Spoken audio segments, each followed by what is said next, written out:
But I think the big headline in this week's episode was really at the end of the episode, and it's possible that Nygmobblepot Possible. It's Nygmobblepot Possible? Nygmobblepot Possible. Okay, Nygmobblepot, has been the standard shipping name. For about 2 years. Yeah, for Enigma and Oswald Cobblepot. People who kind of want to see those two end up together in a romantic sense have given them this name. And I think last night they made their biggest step forward to it actually happening. Interesting. In fact, the end of the episode was the most riveting part for me. Fans have been wishing for the Ed Oswald bromance to blossom into an actual romance eventually, and it almost happens after Ed exposes Butch. Not in that way. I wasn't even thinking dirty that. Mind, Anne-Marie. I was not thinking that at all, Okay. but now I am. So, Okay, but, Penguin has everything he's ever wanted, except, as he says in this episode, somebody to share it with. And by the end of the episode, he has Ed, and seems pretty committed to their very equal partnership, even if he does find the riddles annoying sometimes. So he's found that someone to share it with. I think, romance or no, I think that's kind of the point they come to at the end of the episode, that Penguin finally has somebody to enjoy the kingdom he's built interesting. with. Some people are saying it might be a romance. Some people are saying it's just a bromance, a friendship. Mm-hmm. I think the people who are like, no, it's a bromance, a friendship, they're taking a lot of evidence from the previous leanings of the characters. Mm-hmm. Now, Anne-Marie and myself have been assuming since last season that Penguin wasn't really a romantic sexual being. We did the episode Asexual Penguin. Mm-hmm. Go back and revert to that. Yeah, kind of talking about it. And, of course, Ed was quite enamored with Kristen Kringle.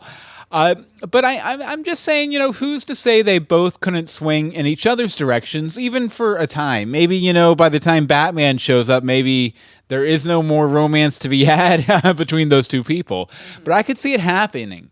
I was thinking about it a lot, and, Ed's dual personality that he had before his self-actualization last season, when he was talking to Mirror Ed and everything, it shows he's a man divided. So I was thinking, maybe he has some repressed homosexual feelings or leanings, and that might have caused the initial psychological split that he had that, eventually grew into that psychotic, stabby kind of Ed.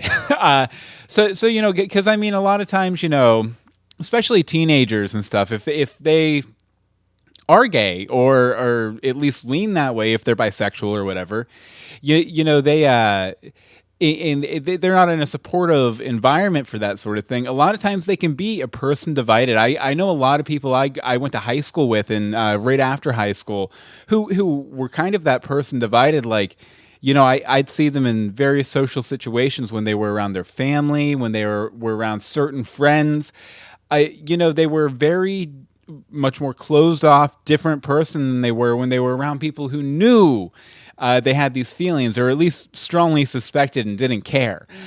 So I could definitely see how that could have maybe repressing those feelings when he was a teenager in his early 20s or something could have led to the split dual personality we saw last season. Right. And then, Penguin's never been shown to be in romantic love, but he exhibits familial love very deeply. Oh, very much so. Perhaps, sorry, let me get your mic here. Let me turn my mic on. Okay, but he experienced that familial love to it with his mom and his dad for what little time he knew him. Right. Very, very deeply. He feels it very strongly. So perhaps, maybe that's what he feels for Ed right now, and maybe romantic feelings could spring out of that. Now, I, for one, am very pleased with this progression. It feels like a natural outgrowth of the path we've seen both characters take by themselves and together as a unit. That first scene when they first met, when Oswald... the GCPD? Yeah, you could tell Ed was kind of crushing. Like, that's kind of... You could kind of see... he was fanboying. Yeah. He was fanboying. But you could definitely see that kind of interpretation, too, that maybe... I could see that, yes. Yeah, that maybe, this penguin with the power, and he can be out there and this be himself. This penguin with the power! You could definitely see maybe at least a little bit of an attraction there, even if it wasn't romance. To help support this podcast and get exclusive bonus content and rewards, make a monthly pledge at patreon.com/universebox. And remember to think outside.